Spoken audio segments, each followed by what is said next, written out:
you guys. I know you are wondering where I have been. Well, I have been living, you know, getting my life together, trying to find out who I am spiritually, checking in with myself mentally, and wanting to be more serious and more detailed on what I want my channel to be. I had taken time off because I felt like my topics were last minute, not thorough, not thought through. And so, with the hiatus that I took, I haven't been writing anything down, but mentally documenting, how I want this next season to go. And the first episode today is about where I have been, what has been going on, and I want you guys to be caught up. So, today, my background, I'm at my salon that I work for, so please, pay no attention. I just wanted to get a video out there, and it's time to stop waiting. There is no perfect moment. So here I am, where I have been since the last video I created. I am no longer in that home I was in. I actually separated from my spouse not too soon after that last video, I'm pretty sure. It was around March of 2024. March of 2024. I left my spouse, and it was traumatizing, and it was a lot of drama. It was crazy. It was, could have been life threatening. Luckily, I am the type of person to not give you the same energy you're giving me. And it's not on purpose. I think I was born this way. I'm born a child of God, and I think I'm born a child of love. So my first reaction isn't violence. It isn't, to meet you where you at, even though some people deserve it. And I was told that so many times. You have to fight fire with fire. You need to do this. I just didn't feel right. Whenever I would try to react in the same manner, I promise my consequences just seemed to be like, dang, and I didn't want to deal with that. I don't like lying. I have a conscience, and I'm just not that type of person. I'm a God-friend woman. So to do some things is just not even in me. So, we separated. He called the police on me. He called CPS on me, not only in Dallas and Rockwall, Rowlett. I'm saying he tried to ruin your girl. And this was the second time we separated and went through all this. And I overcame it the first time, just like I overcame it this time.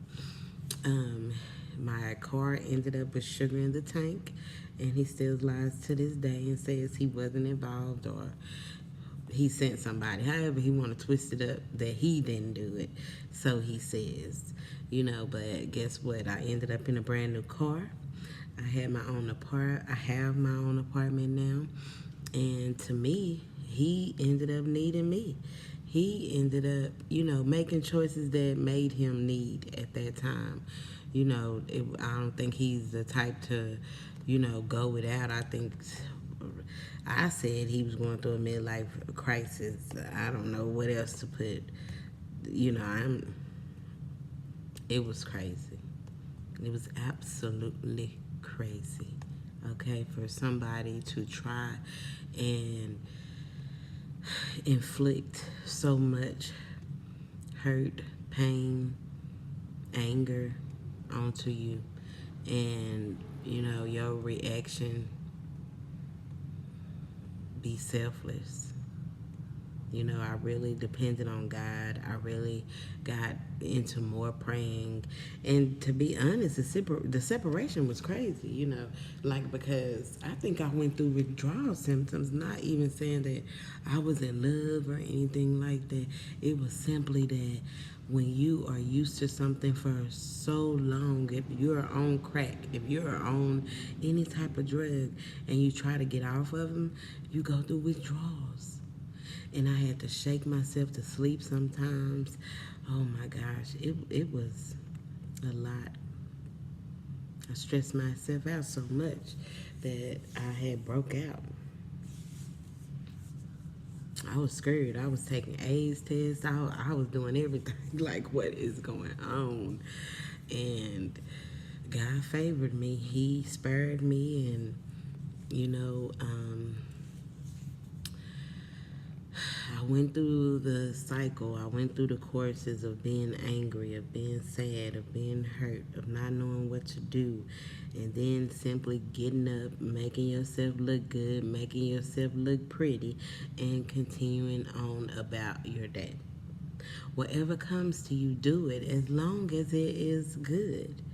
You know, have fun in life. I had a homegirl that I was hanging with named Tracy. She was so fun, so beautiful. I love her. And the thing about trauma is your little spider senses are just always off, you know, on or, you know, going off for any little thing.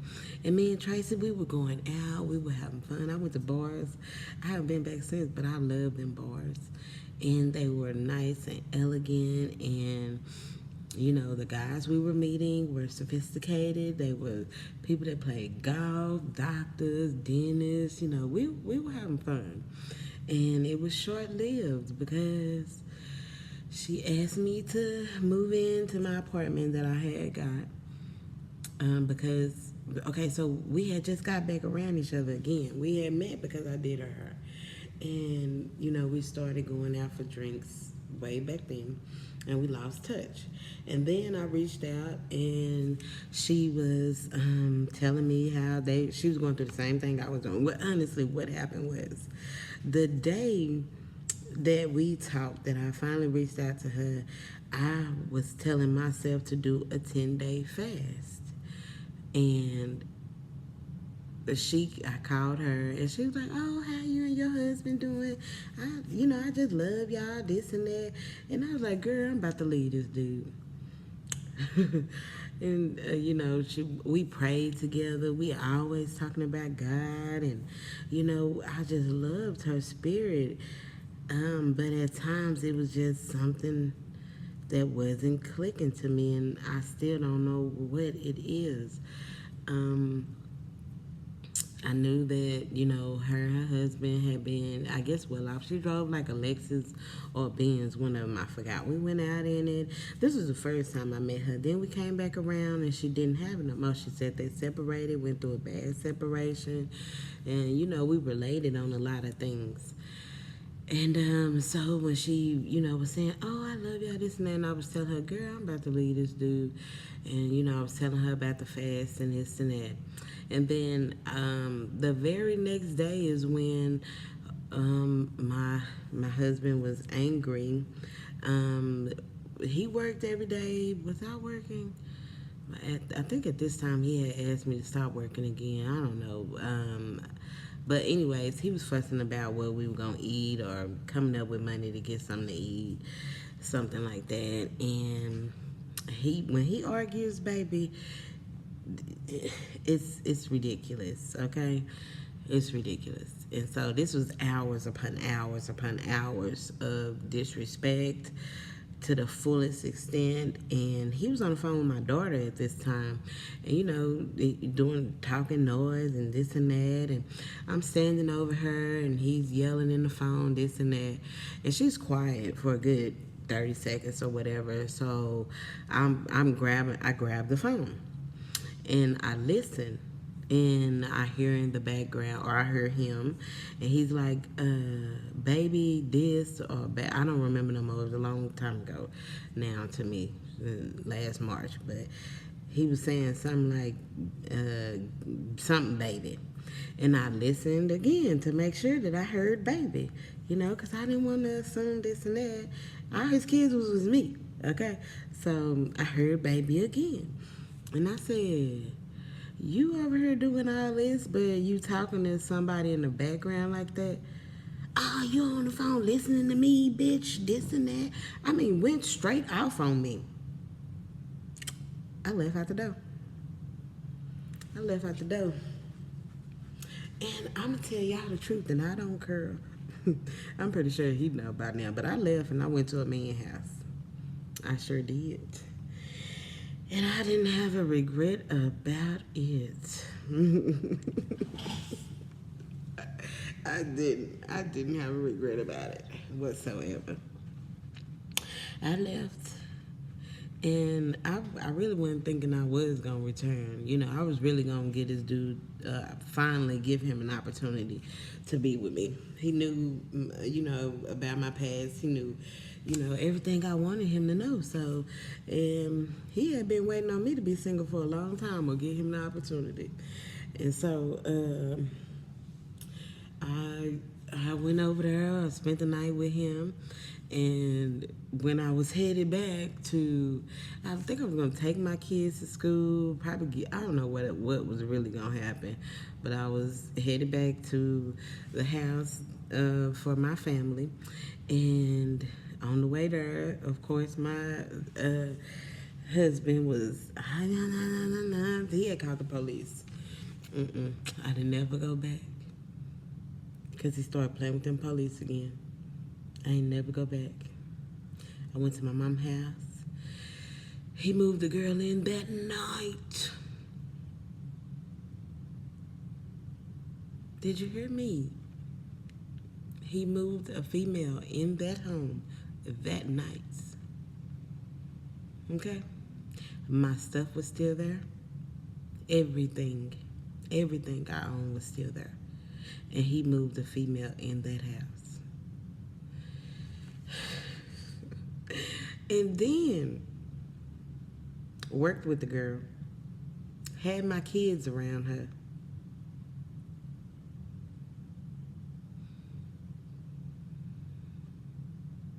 Was posting her. Was all that. And like literally, I had a car. I just went to my mom's house. So I had a car. I didn't have a job.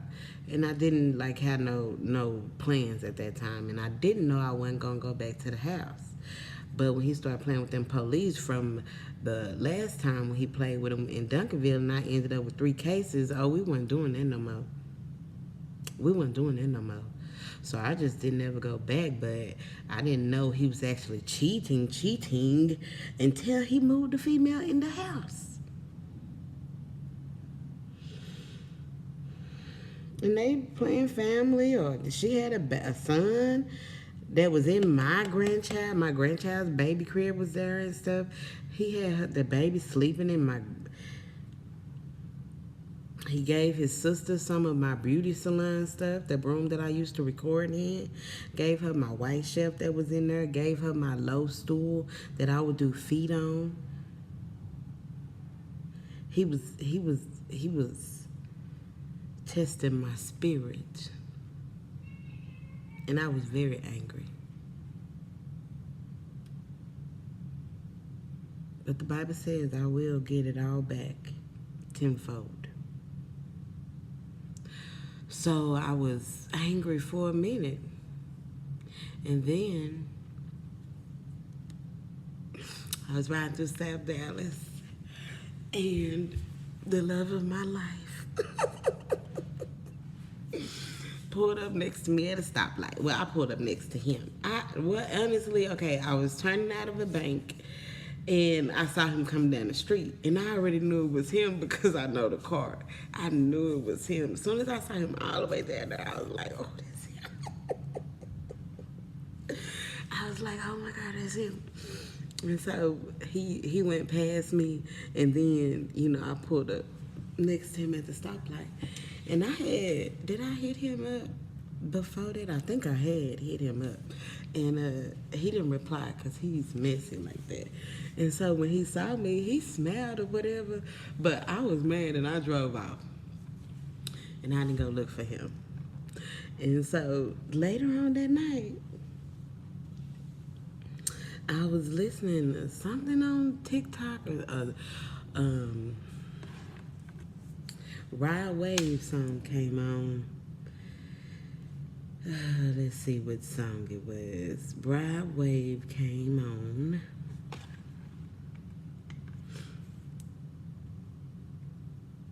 Let me see this song. Let's see. Not Street Runner. Great Gatsby.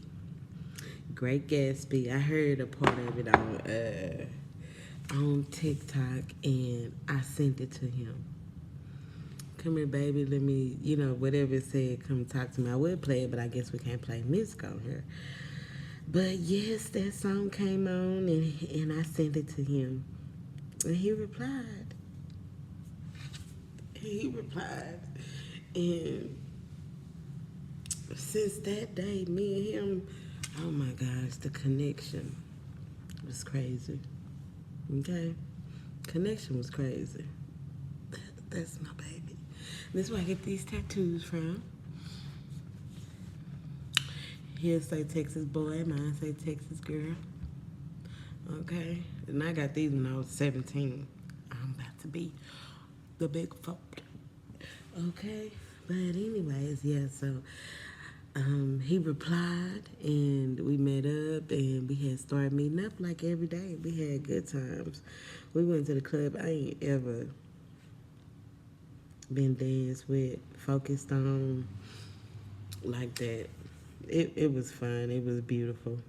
He was the type of good dude that, is your best friend. Like, we talked about people, we laughed, we vibed out. But he had issues. This man was crazier than my husband. He was crazier than my husband.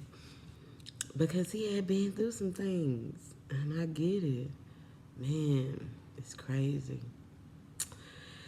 And, yeah, so, we had good times or whatever. And I really couldn't all the way open up with him because I guess this stuff was just still lingering on. I really didn't know what was really happening. I was just happy to be around him.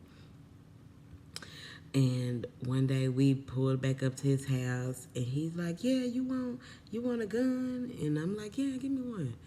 And as soon as he's walking up, he has a gun in a shoe case and my ex pulls up. He's not my ex-husband, but I had left him. Me and Mike had been around each other a good week and a half. We was having a good little old time. I want to say maybe 2 weeks. We had fun. And he literally pulls up on us. We're across the street from Mike's house at the car. And he pulls up with the female and 2 of my children. While Mike has the gun in his hand. And he's yelling, oh, yeah, you gonna leave my wife alone? You shouldn't, yeah, blah, blah, blah, blah, blah, blah. I was just sitting in the car like this. I was glad Mike didn't shoot the gun because, honestly, I didn't know my kids was in there. I knew there was a female in their front seat. And I knew it wasn't my daughter. I knew he had pulled up with that girl, and I didn't know the girl, so I never seen her before. But he pulled up with the female, and he pulled up with my 2 kids, talking about get away from my wife. Yeah, so Mike was mad. I left because he was mad. And that continuously happened 3, 4, 5, 8 times. 8 times. So at this point, I found out this guy has a tracker in my car. Okay? Tracking me, popping up on me. Playing just the stuff that I've endured. I'm just like, how does one recover? How does one recover? And I can only tell you through prayer. through prayer. And I want to teach prevention measures to not even put yourself in this type of situation, because it's not for the weak. For somebody to deliberately try to ruin you, destroy you, and because it doesn't work, they then begin to turn it around where they need you. So we go through this for a little bit. I eventually just leave Mike alone,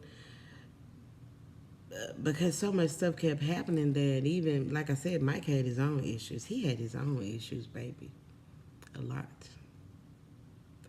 And I don't even know if I will. Well, one thing I will mention is he worked with a younger white guy. He's older than me. I am turning 40 now in August. He's older than me. This white guy was 20. His girlfriend was 17. And they loved hanging with each other. I'd say, okay, this one incident. Now, Mike was the type to get off work and want to drink.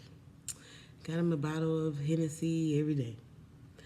And he was very nice. We talked all day in the morning and stuff. He'd be so cool. But the minute he started drinking, it was like he'd be assuming what he want to assume. Oh, I just got off work. Number one, don't ever come at me with that type of attitude because you just got off work. You don't want to do this. No, I don't rock with that. Number one, or he always wanted to cook meal. Oh, I'm hungry. I'm this. I'm that. Buy me something to eat. Or cook him something to eat, or and buy his Hennessy on top of that. Buy his Hennessy too, and me buy it. Okay. The fuck? Yeah, buy that, and you gonna go riding around and stuff like that, like, I love him. But anyways, stuff like that, I don't deal with. I don't take care of, I take care of my man, but I don't take care of my man. You get what I'm saying? Like, I do what I'm supposed to do as a woman, but I don't do the foot in the bill too. Okay, like, oh, okay, babe, I'm gonna send you to the store. This is what I want to eat tonight. Okay, but I'm newly single. I was making $11 an hour, and he continuously wanted me to buy him. I wouldn't give a hoot how much it was. It irritated my spirit, my soul, who I am as a woman in the whole. Like, I don't take care of men, okay? So, and then it was like more so, he was just so used to women pursuing him, and I ain't never had to pursue a man. So, that was our downfall. The little white boy was a throw off to me. Because one day I get off, and they already together, the white girl, the white boy, and Mike. And I pulls up to them, a QT in Garland somewhere. I pull up on them, and I just didn't like what I was seeing. And it was just too much. And then one time he mentioned how the white people were goosing in his back seat, and she was on her period, and I didn't know if the videos was in his phone, or I think they was. I'm pretty sure they was, because they were. Okay. And I just didn't know what he was no more. I was confused. How he would have the white boy buying him the liquor, buying him lunch. And I'm thinking rarely sometimes Mike would, because Mike liked everybody to foot the bill for him. And I was never used to that type of man's demeanor where he would, do this for me, do that for me, And then One day we were supposed to go to the movies. Bad Boys came out, and I meet up with him to go to the movies. Tell me why him and the white boy get into it. The white boy was going to stab him with a knife, and Mike drove off and left him. He was getting something to eat, so Mike was impatient and was like, "Come on, this and that." The white boy was like, "I'm about to get my girl food." He drives off and leave him. So these people had to get in my car. I don't know them. So I just didn't like the situations I was being put in. We walked into a little game room one day, and he had his little pew pew, and he was like, "Here, hold the little pew pew," and I'm like, "You know, if you know me, like, I probably could be licensed or whatever, but I don't know. I feel set up. I'm too traumatized." And I know he wasn't setting me up, but it was like, you know, you just too loose. You too open for me to even be doing this type of stuff. So I didn't want to carry it. And to him, I was, you know, not gangster enough. And I'm from the hood, baby. But I realized at that point, baby, he often say loves. He loves a thug, okay? He wants a thug female. He wants a female that's out there in them streets, woody, and that ain't me, you know. I'm a just rough around the edges. I'm a diamond in the rough, you know. But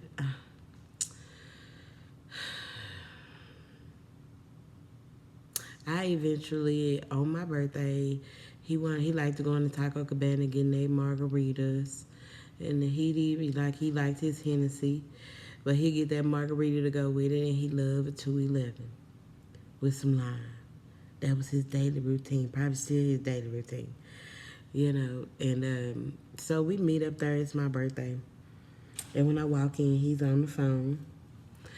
And he's normal, like I say, like your friend. So he'll tell you who he talking to, what's up. But this time he didn't. He was just telling the person, "Hey, I'm gonna call you back," which as I knew it was a girl. So he gets off the phone and he gives me $1. He like, "Here, go get you a margarita."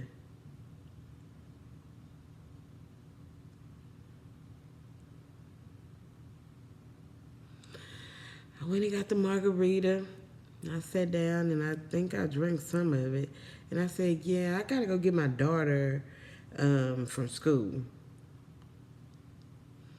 And I did not come back ever. I didn't call him back. I didn't do nothing. He was like, "Hey, I thought, you know, you was gonna call me back." I sent him the emoji.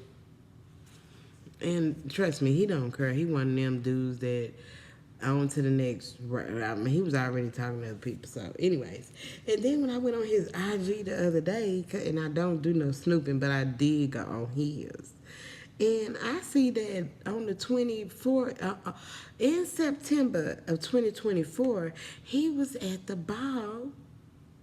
He didn't show who he was with, cause that ain't what he do. So she hidden too. But he went to the ball, and that was when we was together. He went to the ball with somebody else, and I didn't even know he went to the ball. But stuff like that is the reason why I left him alone, because I don't love no nigga to the extent where I'm gonna ignore too much at all. You know, I would have accepted him for his flaws because I felt like he was so honest. But you think you can get over on me too? You trying to, bitch, please. Play with me not. So I still think about him every day. I have reached out. Unfortunately, not too long ago, he lost his son. I went to the balloon release ceremony. You know, I wish him well. I miss him. You know, and it take a lot for me not to reach out. You know, but if it was meant to be, it would have been, and I'm okay with that. And so I went through that. I went through this with Donnie. Me and him were in a place where, like I said, he needed me. And me being a Christian woman, instead of like being the type of woman that gave him no action whatsoever, I still deal with him. But I'm back in control. I deal with him on my terms. It ain't none of that me not knowing no more. You know, it literally, I know what I'm dealing with now. I was caught off guard, but now I know. So I've been to, I worked at J.C. Penney's for a little bit in 2025. It wasn't paying enough. That was when I first left him. And then I went back to Great Clips. It was still the same, you know, if you're not this, it's uncomfortable for you. And I'm just tired of that feeling. So now I'm at another salon, and I'm just, you know, trying to get in the ownership mode at this point. Nothing will fulfill me besides owning my own. And I know this at that point, and I'm just waiting on God to align everything. I'm just here to testify. I'm here to take in this journey and pay attention. And now I'm aware of my decision making. And I'm not making the same choices anymore. I'm doing my best in everything I do. I am in prayer mode every day, all day. And that's what I've been doing. I've been getting me together, loving on me, building me, and praying for positioning, praying for God's will to be my command. This is a long video, but it was a catch up of everything I had going on. And it's just a sample, Trust and Believe. If y'all want my book, it's Life I Live Exposed. That is the first book. And I'm thinking of the second one. I might write another one. But it's Life I Live Exposed by Linnell S. Hall. And there's more to come. I just wanted to give y'all a little catch up on where y'all been, tell y'all to stay inspired, motivated, and know that God is the way. And I'm back, and we gonna get this party started. Season 2 of Keeping It Real with Linnell Cherie is here. Tune in, and y'all, it's gonna be the bomb. This is just episode 1. I hope y'all having a nice Monday, and I'll see y'all next time. Have a great day.